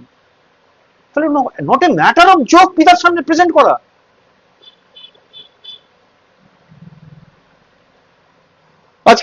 আজকে মেসেজটা পেয়েছিলেন, যে লিঙ্কটা পাঠিয়েছিলাম, তাতে কলসীয় 1:28-29 লিখেছিলাম, তাকেই আমরা ঘোষণা করিতেছি, পৌল লিখছেন, সমস্ত জ্ঞানে প্রত্যেক মানুষকে সচেতন করছি, প্রত্যেক মনুষ্যকে সচেতন করছি, প্রত্যেক মানুষকে শিক্ষা দিচ্ছি, যেন প্রত্যেক মানুষকে খ্রিস্টে সিদ্ধ করিয়া উপস্থিত করি। হ্যাঁ, এটা তো প্রভু যিশুর কাজ। পৌল বলছেন যেন প্রত্যেককে প্রেজেন্ট করে খ্রিস্টের সামনে। আমি প্রেজেন্ট করতে চাইছি, ওর প্রেজেন্ট করবে, খ্রিস্ট তাদেরকে নিয়ে পিতার কাছে প্রেজেন্ট করবে। প্রত্যেক মানুষকে সিদ্ধ করে খ্রিস্টের সামনে উপস্থিত করি। আর তাহার যে কার্য সাধক শক্তি, কিভাবে তিনি করবেন এটা বলতে একটা সাধারণ মানুষ, তিনি নিজেকে বলছেন তার যে কার্য সাধক শক্তি আমাদের সব পরাক্রমে নিজ কার্য সাধন করিতেছে, সেই অনুসারে প্রাণপণ করিয়া আমি সেই অভিপ্রায় পরিশ্রম করিতেছি। That is the life of পল।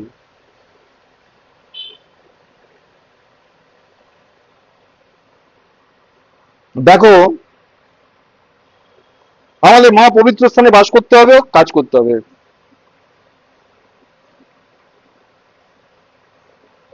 নিজের সোল ইজ যে লাইফ, আমার তো প্রাণ আছে একটা, পুরোনো লাইফটা। আমরা কখন পুরোনো লাইফটাকে খেতে দিই বলুন? পুরোনো লাইফটা কখন পরিপুষ্ট হয় বলতে পারো কেউ? আমরা আগে পড়েছি, যখন পুরোনো লাইফটাকে আমরা বেশি তুষ্ট করি সে পরিপুষ্ট হয়, আর নতুনটাকে আমরা যখন খাবার না দিই সে দুর্বল হয়ে পড়ে। তাই না, শিখেছি না? আচ্ছা, কিভাবে পুরোনো মানুষটা কিভাবে খেতে দিই? বলে রুটি মাছ মাংস রেগুলার ভালো ভালো খাওয়ালে ও শক্তিশালী হয়। না না, কিভাবে হয়? কেউ কেউ বলতে পারো? হ্যাঁ, আমি কি করে বুঝবো আমার কোন ইচ্ছাটা পুরোনো মানুষটা না যেটা আমার নতুন সৃষ্টি হয়েছে তার ইচ্ছা?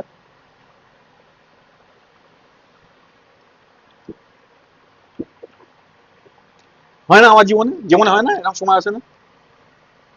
ভেতরে একটা ঘটনা ঘটছে, এটা ঈশ্বর বলছেন না আমার পুরোনো মানুষটা বলছে, ডিসাইড করতে পারি? হ্যাঁ, বলছে বেশিরভাগই এটা হয়, ডিজাইন করতে পারি কোনটা ঈশ্বর থেকে কোনটা ঈশ্বর থেকে নয়। হ্যাঁ, দেখো,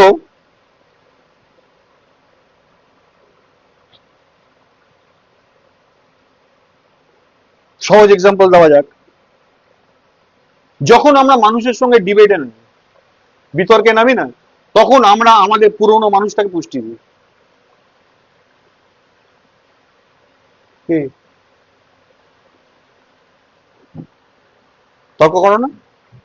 কখনো কখনো স্বামীর সাথে, কখনো মেয়ের সাথে, কখনো শাশুড়ির সাথে তর্ক হয় না? যখন আমরা তর্কে নামি তখন আমরা আমাদের যে পুরনো মানুষটা আছে তাকে ফিট করি, তাকে পুষ্টি দিই।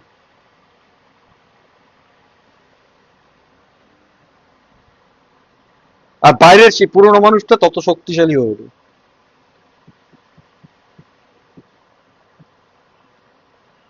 কখনো কখনো স্বামী স্ত্রী ঝগড়ায় করতে তারা প্রলুব্ধ হয়, তারা টেম্পটেড হয়, নেই ছড়েঙ্গে আজকে, আজ আসুক আজকে এসে এপার ওপার হয়ে যাবে, হয় না এরকম মাঝে মাঝে? পরিবারে হয় তো এরকম ঘটনা। কি কিছু বলবে? স্বামী স্ত্রী কখনো কখনো ঝগড়ায় করতে প্রলুব্ধ হয়। আচ্ছা, ধরো স্ত্রী রেগে আছে, কিন্তু স্বামী, অর্থাৎ খ্রিস্টের কথা, খ্রিস্টীয় ব্যক্তিত্বের কথা বলছি, স্ত্রী রেগে আছে, আর সেই ভাইটি, স্বামীটি তার স্ত্রীর সঙ্গে কোনো বিতর্কমূলক কথাই বললো না। মানে ওই রাগটাকে বাড়াবার জন্য কোনো কথাই বললো না। ভালো তো এটা? ভালো না ভালো না? ও বলছে ভালো না। তা ঝগড়া করবে? ঝগড়া করলে কি হয়? এক্ষুনি বললাম, ঝগড়া করলে বাইরের মানুষটা শক্তিশালী হয়। দেখো, এবার ঈশ্বরের লোকদের কত একটা ভ্রান্তির মধ্যে আছে সেই জায়গাটা বলছি। সে ভাইকে বলে আমি কিছু বলিনি কারণ আমি কষ্ট সহ্য করতে শিখে গেছি, আমি নিজেকে রিস্ট্রেন করতে শিখে গেছি, তাই আমি ডিবেটে যাইনি। আমি ঈশ্বরীয় লোকদের মুখে শুনেছি কথা, I have trend myself to handle all this situation. কি না, আমি বিতর্কে অংশগ্রহণ করবো না, আমি নিজেকে ট্রেন করে দিই, আমি নিজেকে ট্রেন করে দিই। Very good. এই যে আচরণটা ওই ভাই বললো, এটা কিন্তু কোনো খ্রিস্টীয় আচরণ নয়, এটা কোনো দার্শনিক কনফিউশিয়াস, এমনকি যারা বুদ্ধের অনুসারী, গৌতম বুদ্ধের, তাদের তাদের শেখানো এগুলো সংযম।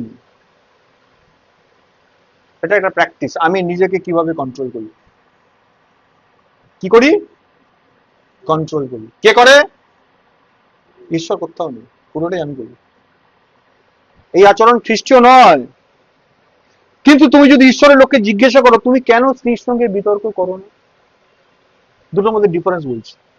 যদি প্রকৃত ঈশ্বরের লোককে পাওয়া, যদি তাকে জিজ্ঞেস করো তুমি কেন স্ত্রীর সঙ্গে বিতর্ক করো না, তিনি বলবেন আমি আমার সোলকে খেতে দিতে চাইনি, আমি তাকে পুষ্ট করতে চাইনি, আমি আমার প্রাণকে পুষ্ট করতে চাই না, তাই বিতর্ক করি না। বুঝতে পারছো? সে বলবে না আমি প্র্যাকটিস করে এটা অর্জন করি, সে কি বলবে আমি আমার বাইরের মানুষটাকে খেতে দিতে চাইনি, সিম্পল, তাই যাও আমি লাগি না। যত বেশি বিতর্ক করি আমাদের সোল তত বেশি, আমাদের প্রাণ তত বেশি পুষ্ট হয়। আজকে শিখে নাও, ঈশ্বর শেখাচ্ছেন সিক্রেট। যত বেশি বিতর্ক করি তত বেশি আমাদের প্রাণটা বাইরের মানুষটা পুষ্ট হয়ে ওঠে। আমাদের মাংসকে অনাহারে রাখতে শিখতে হবে। মাংসের খাবার কি জানো? এই জিনিসগুলো। আমাদের প্রাণকে, আমাদের সোলকে হ্রাস করতে হবে, বাইরের মানুষটাকে হ্রাস করতে হবে। আমাদের বুঝতে হবে আমাদের জীবনে যা কিছু ঘটে তার একটা অবজেক্টিভ আছে, তার একটা উদ্দেশ্য আছে। এটা বুঝতেই হবে, এটা শিখতেই হবে। আমাদের জীবনে যা কিছু ঘটে, যা কিছু, বলে খারাপ কিছু, বলে হ্যাঁ খারাপ কিছু, অপমানজনক কিছু, হ্যাঁ অপমানজনক কিছু,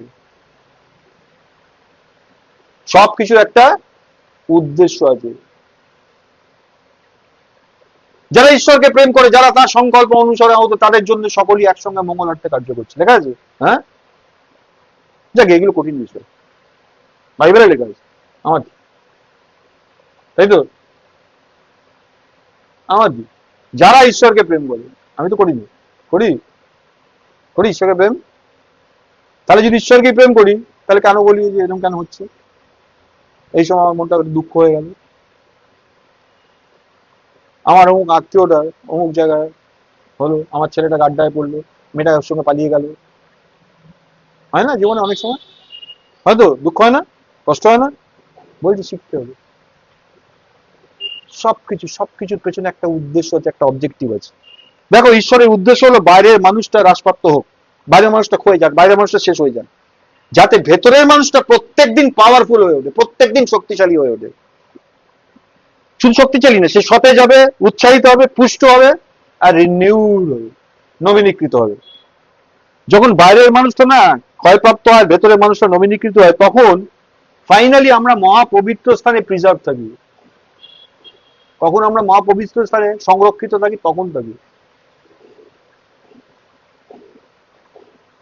এই মহাপবিত্র স্থানে আমাদের আত্মায় আমরা খ্রিস্টকে উপভোগ করি, এনজয় করি, আর তার এক্সপিরিয়েন্সটাকে লাভ করি। তুমি খ্রিস্টকে এক্সপিরিয়েন্স করতে চাইলে ওই মহাপবিত্র স্থানে গিয়ে করতে পারবে, অন্য কোথাও পারবে না। হ্যাঁ আমি খ্রিস্টকে এক্সপিরিয়েন্স করেছি, তিনি আমার প্রার্থনার উত্তর দিয়েছেন, দ্যাট ইজ নট এক্সপিরিয়েন্স।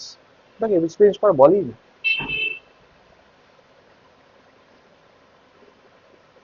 এখানে আমরা ঈশ্বরের সঙ্গে, ঈশ্বরের মধ্যে সকল ঐশ্বরিক বিষয়ের অভিজ্ঞতা করি, আর ফাইনালি ধীরে ধীরে আমরাই একটা মিনিস্ট্রি হয়ে উঠি। আমরা ব্যক্তিরাই একটা মিনিস্ট্রি, একটা যীশু খ্রিস্টের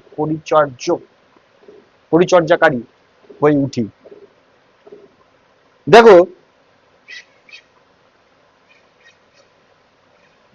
আমার জগতের মিনিস্টারদের দেখেছি, বাংলায় মন্ত্রী বলো তো, তারা কি করে? মন্ত্রণালয় স্থাপন করে, কোনো মন্ত্রণালয়ের দায়িত্ব নেয়, কোন ভাবে কি কাজ হবে সেই নির্দেশ করে। কিন্তু বাস্তবে আমরা কি দেখি? তারা আসলে সবার থেকে সব ফেসিলিটি গুলো পেতে যাবে, তাই না? আমরা শুধু ওই মিনিস্টার হব না, ওইরকম MINISTER হবো না, কিন্তু আরেক ধরনের MINISTER হবো, অর্থাৎ যিশুর পরিচর্যাকারী হব, যার একটা সত্যি সত্যি মিনিস্ট্রি আছে, একটা পরিচর্যা আছে। আমরা খ্রিস্টের মিনিস্ট্রি বাইবেল স্টাডিতে দেখছি। যখন সেটা হবে তখনই কেবলমাত্র আমরা অন্যদের কাছে জীবন, ঈশ্বর ও খ্রিস্টের ঐশ্বর্যকে সার্ভ করতে পারবো। লাইফ সার্ভ করার বিষয়, ঈশ্বর তাকে সার্ভ করার বিষয়, ঈশ্বরের যে রিচনেস, যে ওয়েলথ, সেটাও সার্ভ করার বিষয়। কখন করতে পারবো? তখন, নট বিফোর দ্যাট। দেখো আমরা শুধুমাত্র কিছু শিক্ষা, কিছু মতবাদ, কিছু জ্ঞান দেব না, যেটা হয়ে থাকে। তুমি বাইবেল স্টাডি বলো, চার্চ বলো, যেখানেই যাও, মেসেজ বলো, কি হয়? শিক্ষা, মতবাদ, জ্ঞান, ঈশ্বর সম্বন্ধে আমাদের জ্ঞান বাড়ে, তাই তো? বাড়ে না? যারা এখানে আসা শুরু করেছে তাদের আগের থেকে অনেক জ্ঞান বেড়েছে তো? ঈশ্বর সম্বন্ধীয় জ্ঞান বেড়েছে না বাড়েনি? হ্যাঁ, বুঝতে সহজ, তার মানে জ্ঞান বেড়েছে। আগে যে অঙ্কটা করতে পারতাম না, এখন সেই অঙ্কটা করতে পারি, তার মানে কি জ্ঞান বেড়েছে না বাড়েনি? জ্ঞান বেড়েছে। সহজ প্রশ্ন, সহজ। বলছে শুধু এই শিক্ষা, এই শুধু মতবাদ, শুধু জ্ঞান দিলে লাভ হবে না। আমাদের প্রত্যেকটা কাজ হবে খ্রিস্ট এবং ফাইনালি ঈশ্বরকে অন্যদের কাছে সার্ভ করা। তুমি কিভাবে খ্রিস্টকে সার্ভ করতে পারো, কিভাবে ঈশ্বরকে সার্ভ করতে পারো, আজকের দিনে এটাই প্রয়োজন। এটাই অভাব, কিন্তু প্রয়োজন এটাই। দেখো, এটা করতে গেলে একটাই জিনিস প্রথমেই লাগবে, সেটা হচ্ছে একই আত্মায় চলা। তুমি যদি 2 করিন্থীয় 12 অধ্যায় 18 পদ দেখো, সেখানে পৌল বলেছিলেন তিনি আর টাইটাস একই আত্মায় চলছেন। এই পদ, এবং আমরা অন্যান্য এতক্ষণ যে পদগুলো নিয়ে দেখলাম বা আলোচনা করেছি, সেখানে দেখাচ্ছে এই অ্যাপোস্টল পল, এই প্রেরিত পৌল, তিনি অ্যাকচুয়ালি কেমন ব্যক্তি ছিলেন, কেমন লোক ছিলেন।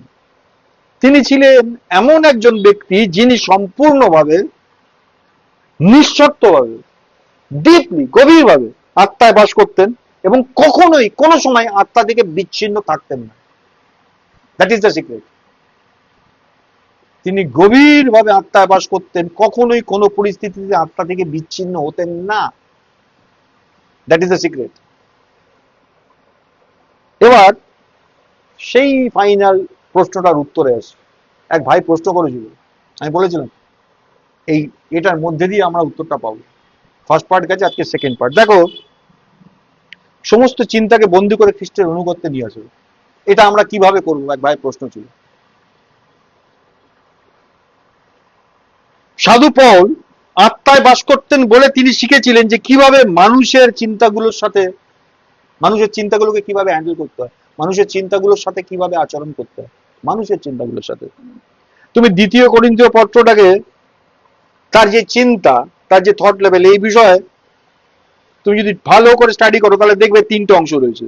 3 অধ্যায় 14 প্রথম দিকটায় পল বলেন যে ইসরায়েলিদের চিন্তাগুলো কেমন ছিল, কঠিন।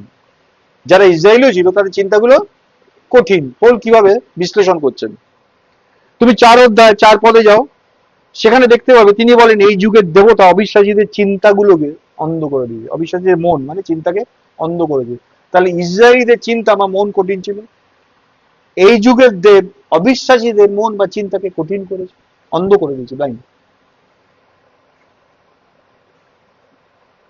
অবশেষে 10 অধ্যায় 5 পদে পল বলেন যে চিন্তাগুলোকে খ্রিস্টের আনুগত্যে বন্দী করতে হবে। আমরা খ্রিস্টের বিরুদ্ধে উত্থাপিত সমস্ত উচ্চ বস্তুকে ভাঙিয়ে ফেলে দিয়েছি। দেখো, চিন্তাগুলোকে বন্দি করতে হবে। কিভাবে বন্দি করতে হবে? খ্রিস্টের আনুগত্যে। এই দুটো যদি একসঙ্গে না থাকে তাহলে হবে না। আমরা যখন এই ফাইটটা করি, কি করি? ওর চিন্তা, ওর ধারণাটাকে বন্দি করি আমার অধীনে। আমি একটা মতকে এস্টাবলিশ করছি, আর ওর মতটা কে আমি ভুল প্রতিপন্ন করে আমার মতের আন্ডারে তাকে এস্টাবলিশ করার চেষ্টা করি। এটা ছিল আমাদের লড়াই। পোলের লড়াইটা অ্যাবসলিউটলি ডিফারেন্ট। পোল ওর চিন্তাগুলোকে বন্দি করে খ্রিস্টের আন্ডারে নিয়ে আসে, তার আনুগত্যের আন্ডারে নিয়ে আসে। তো আমরা বুঝতে পারছি চিন্তাগুলো কিরকম কিরকম হতে পারে। দেখো, একটা হচ্ছে আত্মকেন্দ্রিকতায় কঠিন হতে পারে। আমি অনেক কিছু জানি, যেটা ইহুদিদের ছিল, এটা আত্মকেন্দ্রিক, তাই কঠিন।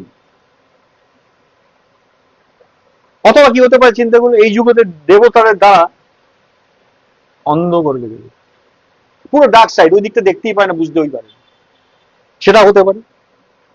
অথবা 3 নম্বর যেটা, যারা মিনিস্ট্রি করেন, অর্থাৎ যারা সত্যি করে খ্রিস্টের পরিচর্যাকারী, তাদের দ্বারা ওই চিন্তাগুলোকে বন্দি করা হয়। এই বন্দি করা হয় তাদের দ্বারা যারা যুদ্ধ করেন মাংস অনুসারে নয়। কি? যারা ফাইট করে, লড়াই করে মাংস অনুসারে নয়, কিন্তু কিন্তু কিন্তু ঈশ্বরের সামনে শক্তিশালী অস্ত্র দ্বারা যুদ্ধ করে। তুমি 10 অধ্যায় 4 পদ পড়ে দেখবে অস্ত্রগুলো কি কি আছে। যখন তোমার কাছে পরিচর্যা থাকে, সত্যি সত্যি মিনিস্ট্রি তোমার কাছে যখন থাকে,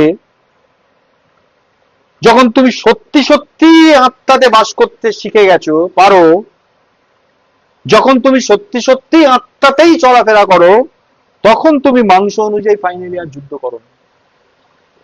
আর আসবে না তোমার মধ্যে মাংস অনুযায়ী যুদ্ধ করা। তুমি ডিজাইন করতে পারবে, বরঞ্চ তুমি প্রস্তুত হয়ে ওঠো, তুমি যোগ্য হয়ে ওঠো ওই সমস্ত মানুষের চিন্তাগুলোকে বন্দি করে খ্রিস্টের দাসত্বে নিয়েছে। এনি টাইম খ্রিস্টের বিরুদ্ধে উত্থাপিত কোনো ডিবেট আমি ইদানিং কালে দেখছি হচ্ছে, ফ্যামিলির মধ্যে, আত্মীয় স্বজনের মধ্যে আছে, সবকিছু ভালো ছিল, হঠাৎ একটা ছোট্ট পয়েন্ট রেজ করলো, অর্থাৎ এমন কিছু হলো, ফাইনালি কিন্তু সবকিছু মূলে ঈশ্বর, যত দোষ ঈশ্বর ঘোষ, টার্গেটটা ওইখানেই হয়, কিন্তু আমি ঘুরে ফিরে দেখি ওখানেই যায়। আচ্ছা, যখন এই জিনিসগুলো আসে, আমরা যারা একটু বড়, যারা ভাবি, তারা কি ভাবি, তা আইদার ডিবেটেই মাতি, বাইবেল থেকে নানান পথ খুঁজে দেখিয়ে দেওয়ার চেষ্টা করি, কোনোটা দিয়ে কাজ হবে না, ভুল শেখাচ্ছে না, কিছু হবে না। ও করছে কেন ওই কাজটা? কারণ ও হয়তো জানে ইসরায়েলিদের মতো আমি অনেক কিছু জানি। আমি অনেক জ্ঞানী গুণীদের লেখাপড়া পড়েছি, এখন নেট ঘেটে ঘেটে তো আমি একদম পণ্ডিত হয়ে গেছি, আমি জানি কোনটা ঠিক কোনটা ভুল। হার্ডেন এরকম একটা মানুষ আছে, আরেক দল মানুষ আছে জগতের দিয়ে বন্ধ করে দেবে, হাজার বললেও তুমি বুঝতে পারবে না, কিন্তু তার মধ্যে যে থটটা এসছে, তাকে তুমি খ্রিস্টের অনুগ্রহের নিচে, তার কর্তৃত্বের নিচে কিভাবে সাবডিউ করবে, তার জন্য শক্তি লাগে, ক্ষমতা লাগে, পাওয়ার লাগে। তুমি তখনই সেটা করতে পারবে যদি তুমি তোমার জীবনটা ওই মহাপবিত্র স্থানে রেগুলার কাটাতে অভ্যেস করে দাও। তখন তুমি খ্রিস্টের বিরুদ্ধে সমস্ত উত্থাপিত উচ্চ বস্তু ভাঙিয়ে ফেলতে পারবে। তার আগে তুমি কখনোই এটা পারবে না। তার আগে তুমি যেটা করতে পারবে বা করে ফেলো সেটা হচ্ছে বিতর্ক। আর যখনই আমরা বিতর্ক করি, তখন আসলে কি করি, একটু আগে দেখলাম, আমরা আমাদের পুরোনো মানুষটাকে পুষ্ট করে দিই। আমার মনে হয় ও আমাকে হারিয়ে দিচ্ছে। যিশুর বিরুদ্ধে কথা বলছে একজন ব্যক্তি, কিন্তু আমি ওটাকে কি হয়, আমি পার্সোনালি আসলে মনে হচ্ছে আমি হেরে যাচ্ছি, আমি ঠিক মতো কাউন্টার করতে পারছি না। ও শক্তিশালী, আমি দুর্বল, আমি আসছি, আমি আমি সব জায়গায় আমি আমি আমি আমি আছি, কোথাও খ্রিস্ট নেই, কোথাও ঈশ্বর নেই। লড়াইটা কোথাও বুঝতে পারছো? হ্যাঁ,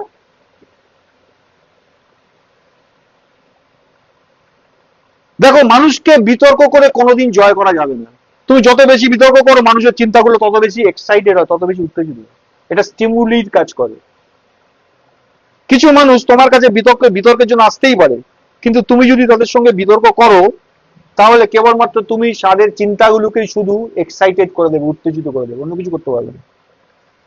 তবে যদি তুমি একজন সত্যিকারের পরিচর্যাকারী ব্যক্তি হও, খ্রিস্টের পরিচর্যাকারী ব্যক্তি হও, তাহলে তুমি ঈশ্বরের সামনে শক্তিশালী আত্মিক অস্ত্র দ্বারা সজ্জিত হবে, কমপ্লিটলি তুমি যোগ্য হয়ে উঠবে, এবং যার দ্বারা ফাইনালি ওই যুক্তিগুলোকে ভেঙে এবং প্রতিটি চিন্তাকে খ্রিস্টের আনুগত্যে তুমি বন্দী করে ফেলতে পারবে।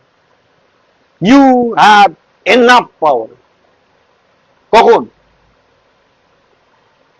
তখন তুমি ভালো করে চিন্তা করো, কথোপকথন গুলো, পোলকে বন্দি করে নিয়ে গেছে বিচারের জন্য।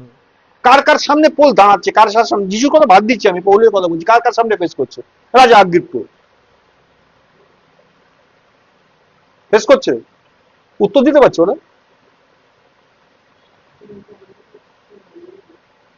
রোম সম্রাটের কাছে নিয়ে গেছে, কেউ ওর যুক্তি উড়িয়ে দিতে পারছে? মহাযাজকদের সামনে নিয়ে যাচ্ছে, পারছে কেউ কিছু করতে? কি দেখছে ও, কি ডিজার্নমেন্ট ওর? ও বিতর্ক করছে না, কি করছে, খ্রিস্টের বিরুদ্ধে উত্থাপিত সমস্ত বস্তুকে, উচ্চ বস্তুকে ভেঙে ফেলছে, ভেঙে খ্রিস্টের অনুগত্যের নিচে নিয়ে আসছে। ফাইনালি রাজা বলে দিচ্ছে, বহু বিদ্যাভ্যাস তোমাকে পাগল করে ফেলেছে, তুমি দেখছি খুব সহজেই আমাকে খ্রিস্টান করে ফেলতে চাইছো। ওর উত্তর দেখ, তার মানে কতটা এই লোকটা যে এগেনস্ট এসেছিল ইনিশিয়ালি, সে হঠাৎ এসে তার কি হয়েছে, সে কতটা মোটিভেটেড হয়েছে, সে মুখ থেকে বলেই দিচ্ছে তুমি তো খুব সহজেই আমাকে খ্রিস্টান করে দিচ্ছ। তার মানে পৌলের সমস্ত যুক্তিগ্রাহ্যকে ফেলতে পারছে না। পৌল বলছেন, ঈশ্বরের ধন্যবাদ করি, আমি চাই শুধু আপনি নয়, এখানে যতজন উপস্থিত সকলেই খ্রিস্টের অনুগত্যের নিচে আছে। বলছে that is the purpose of life. এটা কিভাবে সম্ভব হয়েছে? পৌল বলছেন, আমার বাইরের মানুষটাকে আমি ধ্বংস করতে শিখে গেছি। দেখো, আজকের দিনে গির্জার প্রয়োজন হচ্ছে একটা খ্রিস্টের মিনিস্ট্রি, সত্যি করে যীশু খ্রিস্টের মিনিস্ট্রি বা মন্ত্রণালয়। প্রথম করিন্থীয় পত্রে আমরা যদি দেখি, সেখানে অনেক গিফটস, অনেক নলেজ বা উইজডম আর অনেক রকম শিক্ষা রয়েছে প্রথম করিন্থীয়তে। ঈশ্বরের নানান বরদান আছে। কিন্তু দ্বিতীয় করিন্থীয়তে তুমি যখনই যাবে তখন সেগুলোকে আর একটাও দেখতে পাবে না।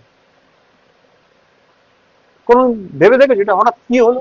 প্রথম করিন্থীয় ঈশ্বরীয় নানা বরদান টরদান নিয়ে কথা বললো, ঈশ্বরের নানান জ্ঞান, ঈশ্বরের নানান শিক্ষার বিষয়ে কথা বলা আছে। দ্বিতীয় করিন্থীয় ওই তিনটে জিনিসই বেমালুম গায়েব, নেই কিচ্ছু।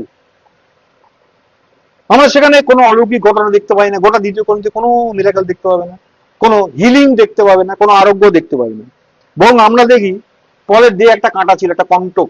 ওই বলছে আমার দেহে এক কণ্টক দত্ত হয়েছে। আর পৌল তিনবার প্রার্থনা করার পরেও প্রভু সেটা সরাননি। পৌল প্রভুকে অনুরোধ করেছিল যেন প্রভু অলৌকিকভাবে সেটা সরিয়ে দেন, কিন্তু আমরা সেখানে কোনো আরোগ্যতা দেখতে পাই না। ফাইনালি প্রভু সরাননি, বরঞ্চ কি দেখতে পাচ্ছি? কষ্ট, কাঁটা রাখা হয়েছে। প্রভু বলেন আমি ওটা রেখেছি। কি দেখতে পাচ্ছি? আরোগ্যতা না, কষ্ট। দ্বিতীয় করিন্থীয়ের পত্রে কোনো অলৌকিক ঘটনা, কোনো আরোগ্য, কোনো গিফটস, কোনো উপহার, কোনো বরদান আমরা দেখতে পাই না। আছে কষ্ট, আছে বাহ্যিক মানুষকে হ্রাস করা, যাতে ফাইনালি মিনিস্ট্রিটা তৈরি হয়, খ্রিস্টের পরিচর্যা কার্য উৎপন্ন হয়, সম্পন্ন হয়। যত বেশি আমরা কষ্ট পাই, যত বেশি বাহ্যিক মানুষ হ্রাসপ্রাপ্ত হয়, কমে যায়, ক্ষয়ে যায়, তত বেশি আমরা এই পরিচর্যাকে লাভ করি। তখন আমাদের কাছে খ্রিস্টের সেই রিচনেস, সেই ঐশ্বর্য আমাদের কাছে তার কিছু কিছু থাকে, যা আমরা অন্যদের কাছে পরিবেশন করতে পারি। যদি আমার কাছে কিছু থাকে তখন তো আমি অন্যকে দিতে পারবো। যখন আমরা হ্রাস পাই তখন আমাদের খ্রিস্টের রিচনেসের কিছু কিছু থাকে, আর আমরা সেগুলো অন্যকে দিতে পারি। এটাই আজকের দিনে গির্জার প্রয়োজন। দেখো, গির্জার চার্চের অলৌকিকতা, চার্চের গিফটস, চার্চের শিক্ষা বা জ্ঞানের অতিরিক্ত কোনো প্রয়োজন নেই। ঈশ্বর বলছেন আমি আমার মণ্ডলীকে পরিকল্প করার জন্য এগুলো দিয়েছি। তিনি ঠিক ঠিক সময় ঠিক ঠিক জিনিস দিয়ে ব্যবহার করেন। আসল নিডটা কি? আসল নিড হচ্ছে খ্রিস্টের পরিচর্যা, দ্য মিনিস্ট্রি অফ ক্রাইস্ট। আমরা বাইবেল স্টাডিতে মধ্যে দেখতে পাচ্ছি খ্রিস্টের পরিচর্যা। ঠিক কি কি ভাবে খ্রিস্ট পরিচর্যা করতেন? খ্রিস্টের পরিচর্যা কি ছিল? ফাইনালি এই পরিশ্রান্ত ভারাক্রান্ত মানুষ আমার কাছে আমি বিশ্রান্ত, আমার কাছ থেকে শিক্ষা করো কারণ আমি মৃদুশীল, আমার জোয়ালি তুলে নাও কারণ তা লঘু। কি শিক্ষা যিশুর? পরিশ্রান্ত ভারাক্রান্ত মানুষ যার বিশ্রান্তি, এই যে বিশ্রাম, আমরা সবসময় ভাবি যিশু প্রাণের বিশ্রাম দিতে বলেছেন, না বলেন। মানুষ ধর্মের চাপে বিদ্ধ, মানুষ জগতের চাপে বিদ্ধ, মানুষ পরিশ্রান্ত, মানুষ ভারাক্রান্ত, মানুষ পেরে উঠছে না। এই ধরনের মানুষকে যিশু যাচ্ছে, যারা ধর্মীয় ভাবে জীবনযাপন করতে করতে ক্লান্ত হয়ে গেছে, পারছে না, যারা সারা পৃথিবীর চাপ, কষ্ট, পরিশ্রম আর বহন করতে পারছে না, তাদের ডাকতে এসছে। এই ডাকাটা, এটা কে রেসপন্ড করে তাদেরকে নিয়ে আসাই হচ্ছে পরিচর্যা, খ্রিস্টের পরিচর্যা। কিভাবে নিয়ে আসবে? যে ব্যক্তি তার জীবনে এটা লাভ করেনি সে এটা নিয়ে আসবে? যে কোনোদিন বিশ্রাম পায়নি আত্মাতে সে কোনোদিন অন্যকে বলতে পারবে? হ্যাঁ, আজকে সেটাই ঘটছে। আর যখন ঘটছে তখন কি হচ্ছে? যে ব্যক্তি তার কথা শুনে এসছে তারপরে দেখছে দিগবাজি খেয়ে গেছে, কি হচ্ছে? খ্রিস্টের ক্ষেত্রে বড় একটা বিঘ্নের কারণ হয়েছে। তাই বলছে সকলকে সকলকে যেও না, সকলকে বলতে হবে না। অনেকে উপদেশক হও না কারণ আমাদের ভারী বিচার আছে, বলছে না? আমাদেরকে প্রস্তুত হতে বলছে, আমাদেরকে তৈরি হতে বলছে। খ্রিস্ট আমাদের ইন্ডিভিজুয়াল, 1:1 আমাদের সঙ্গে কথা বলেন, আমাদের একজন একজন করে তৈরি করেন। তিনি তার দেহের অঙ্গ প্রত্যঙ্গকে জানেন, কাকে কোথায় ফিট করবেন সেটাও জানেন। সবাই পৌল নয়, অননীয় আছে, আবার সবাই ফিলিপ নয়, স্টিফানও আছে, আছে না? কাকে কোথায় ফিট করবেন প্রভু জানেন। ইতিহাস আমাদের দেখিয়ে দিয়েছে গিফট দিয়ে কিছু একটা নির্মিত হতে পারে। আমরা যদি ইতিহাস দেখি বারবার দেখতে পাবো, কিন্তু শেষ পর্যন্ত সেই নির্মিত বস্তুই ওই গিফটটার দ্বারাই ধ্বংস হয়ে যাবে। ইতিহাসের পুনরাবৃত্তি আমরা দেখিনি? এই গিফট মানে শুধু ঈশ্বরের গিফটের কথাই বলছি না, ঈশ্বরের গিফটও আছে, ঈশ্বরের গিফট আছে না, অন্য গিফটও আছে। একটা জ্ঞান, একটা প্রচন্ড জ্ঞান, একটা গিফট কি, E=mc²। আইনস্টাইনের একটা ফর্মুলা, যে ফর্মুলাটা কি, কোন একটা বস্তুর সূক্ষ্ম থেকে সূক্ষ্মতম অংশকে যদি ব্যবহার করা যায় ঠিকভাবে, তাহলে প্রচন্ড শক্তিশালী একটা অধিকার তৈরি করা যেতে পারে। তার মাথায় কেন এসেছিল এটা? এসেছিল তার কারণ তিনি চেয়েছিলেন যে এই শক্তিটা দিয়ে মানুষের উপকারে লাগে এমন কিছু হবে। পরবর্তীকালে আইনস্টাইন চলে যাবার অনেক অনেক বছর বাদে আমি জানি আইনস্টাইন ওই পদ্ধতিকে ব্যবহার করে মারণাস্ত্র তৈরি করা হয়েছে, যাকে পরমাণু বোমা বলা হয়। এটা প্যানে ছিল নাকি? তাহলে যেটা গিফট, যেটা নির্মাণ করার জন্য দেওয়া হয়েছে, অনেক সময় সেই গিফট কি করে, ওই নির্মাণটাকে ধ্বংস করে দেবে, তাই না? বাইবেলের এক্সাম্পল বলবো, দাউদের ছেলে সলোমন ঈশ্বরের কাছে কি চেয়েছিল, তুমি যে বৃহৎ মন্ডলী দিয়েছো তোমার প্রজাবর্গ, এদের পালন করার জন্য আমাকে বুঝতে হবে, আর কিছু চাই না, আর কিছু চাইনি। ঈশ্বর বলে কি চাও তুমি, ধন দৌলত টাকা পয়সা কি চাও, কিছু চাইনি, এই জনতাকে প্রতিপালন করার জন্য উইজডম চাই তোমার। ঈশ্বর খুশি হয়ে দিয়েছিলেন না? সেই উইজডম তার মধ্যে ছিল। আচ্ছা, তার ব্যক্তিগত জীবনে সে কি করেছিল জানি আমরা? হ্যাঁ, কি করেছিল?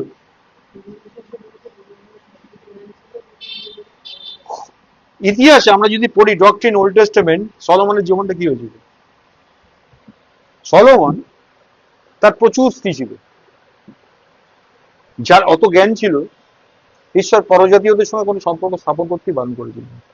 তার শুধু স্ত্রী ছিল না, পরবর্তীকালে সেই স্ত্রীরা পৃথিবীর বিভিন্ন প্রান্ত থেকে সংগ্রহ করে আসতো, আর তারা নানান রকম মতবাদ মনোভাবের নিয়ে সেই রাজপ্রাসাদে আসতো, আর তাদের সন্তুষ্ট করার জন্য তারা যে মতবাদে বিশ্বাসী ছিল সেই অনুযায়ী তাদের ঠাকুর দেবতা মন্দির সব বানিয়ে দিত সলোমন। কোন সলোমন? জ্ঞানী সলোমন। বুঝতে পারছি? যেটা দেওয়া হচ্ছে নির্মিত করার জন্য, গড়ে তোলার জন্য, কখনো কখনো সেটাই, সেই গিফটটাই ওই নির্মিত বস্তুকে ভেঙে দেবে, তাহলে না? বাইবেলে আমরা বহুবার এই ঘটনার পুনরাবৃত্তি দেখেছি ইতিহাসে। আমরা যদি প্রভু অনুগ্রহে নম্র হই এবং ফাইনালি আত্মায় বাস করতে শিখি, ওই নতুন করে দাও আত্মাতে থাকতে শিখি, তাহলে সার্বভৌম প্রভু আমাদের প্রত্যেককে একটা নির্দিষ্ট পরিমাণ কষ্ট বরাদ্দ করবেন। ভালো লাগবে শুনতে কথাটা? বলে ভাবছিলাম বলবে আমাদের প্রত্যেক একটা নির্দিষ্ট পরিমাণ আশীর্বাদ বরাদ্দ করবে, বল না, কি দেবে? প্রত্যেককে একটা নির্দিষ্ট পরিমাণ কষ্ট ভোগ করতে দেবে, আমাদের জন্য বরাদ্দ করা হবে। যত বেশি আমরা প্রভু যিশুকে ভালোবাসি তত বেশি আমরা কিছু না কিছু কষ্ট ভোগ করব এবং তত বেশি আমরা ক্ষয় পাবো। That is the objective of God. ঈশ্বরের উদ্দেশ্য কি? আমাদের পুরাতন মানুষটা ডিস্ট্রয় হয়ে যাওয়া, কারণ নতুনটাকে নিয়ে তিনি কাজ করবেন, নতুনটাকে নিয়ে তার পরিকল্পনা। পুরোটাকে ডিস্ট্রয় করলে কি করতে হবে? তাকে খাইয়ে দাইয়ে গুছিয়ে রেখে দিলে সে হবে কিছু? তাই প্রত্যেকের জন্য নির্দিষ্ট কিছু কষ্ট বরাদ্দ করা আছে, খ্রিস্ট রেখেছে, আমাদের ভোগ করতে হবে, তাহলেই আমরা হ্রাসপ্রাপ্ত হবে। আর ফাইনালে একটা নির্দিষ্ট পরিমাণ মিনিস্ট্রি বা পরিচর্যা উৎপন্ন হবে এবং সত্যিকারের গির্জা নির্মিত হবে, the church, the body of Christ develop করবে।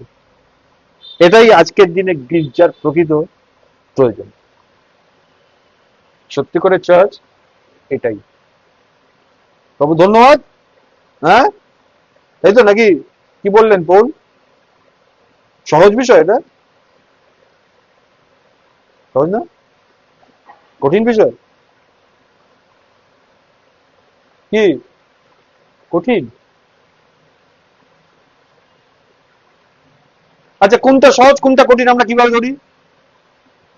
যেটা আমি করতে পারি সেটা সহজ, যেটা আমি করতে পারি না সেটা কঠিন, এই তো? হ্যাঁ, এইবার দেখো এটা রিয়ালাইজ করছি যে বিষয়টা কঠিন, তাই যখন কঠিন বিষয় আমি পারবো না, এইখানেই বলছি ফিরে যেতে অনুগ্রহের কাছে, ফিরে যেতে আত্মা। অলরেডি দেওয়া রয়েছে তো, তুমি যেটার দ্বারা বিশ্লেষণ করে বলছো এটা কঠিন, কি দিয়ে বিশ্লেষণ করলে বলো তো?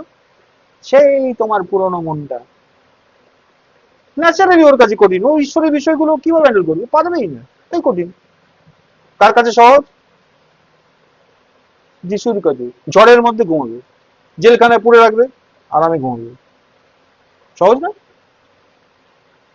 প্রভু ধন্যবাদ দিই, প্রভুর গৌরব করি, তিনি আমাদের ভালোবাসেন,